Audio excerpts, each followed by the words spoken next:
বিধাননগর পুরসভার 14টি ওয়ার্ডের রাস্তা সংস্কারে 25 কোটি টাকা এবং 1 মাসের মধ্যে রাস্তা সংস্কারের কাজ শেষ করতে হবে। 14টি ওয়ার্ডের কাউন্সিলরদের নিয়ে বৈঠক সুজিত বসুর।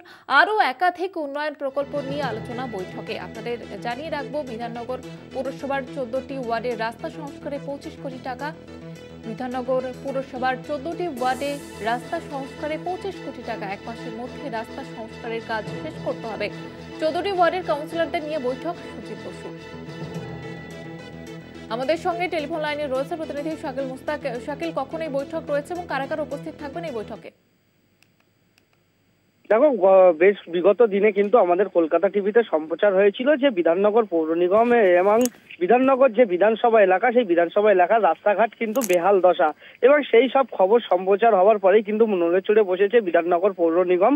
মূলত আজকে বিধায়ক সুজিত বোস 14টি ওয়ার্ডের কাউন্সিলরদের নিয়ে দুপুর 12টার সময় কিন্তু একটি বৈঠক করেন, এবং বৈঠকের পরে তারা কিন্তু সাংবাদিক বৈঠক করে জানান যে আগামী 3 তারিখ অর্থাৎ আগামী 3 তারিখ কিন্তু সকাল 11টার সময় আনুষ্ঠানিকভাবে এই রাস্তার কাজ শুরু হবে, এবং রাস্তা সংস্কারের কাজ ইতিমধ্যে শুরু হবে আগামী 3 তারিখ। বিধাননগর এই যে পৌর নিগম এলাকায় 14টি ওয়ার্ড রয়েছে, এর জন্য কিন্তু এই রাস্তার জন্য 25 কোটি টাকা দিয়েছে ইউডিএমএ।